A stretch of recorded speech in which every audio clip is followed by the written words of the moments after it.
misto depois deste empate em Leiria. Acho que empatar na Juvelis, uma equipa que este ano foi às competições europeias e que esteve tão bem nessas mesmas competições europeias e que tem estado muito forte na Zona Sul, conquistou o quarto lugar com relativa vontade, bateu o pé a algumas das melhores equipas, conseguiu equilibrar os jogos e, portanto, acho que foi um excelente resultado para nós, não habituados a estas andanças. Claro que se atendermos ao jogo e pensarmos que a 4, 5 minutos do fim estávamos a perder por 3, sabe um bocadinho a pouco, mas acho que em relação ao que se passou no jogo foi um resultado justo. As equipas alternaram um bocado a liderança do marcador. A primeira parte nós não conseguimos defender a pivô da Juvelis, elas trabalharam muito bem para ela e nós não conseguimos antecipar e depois foi complicado segurá-la. Ela fez uma excelente exibição.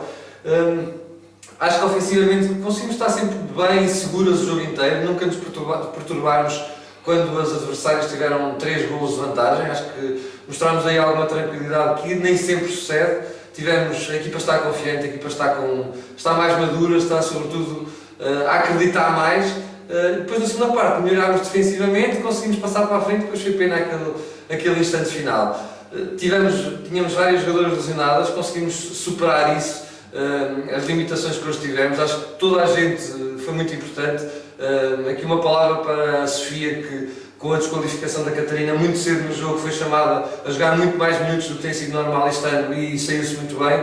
Acho que ela tem trabalhado bem e acho que vai conquistando os seus minutos nesta equipa, mas portanto, para concluir, acho que foi uma boa entrada no campeonato. Podia ter sido melhor, mas foi uma boa entrada perante uma equipa com outras pretensões, mais pretensões do que a nossa, mas mostramos que nos podemos bater em qualquer pavilhão.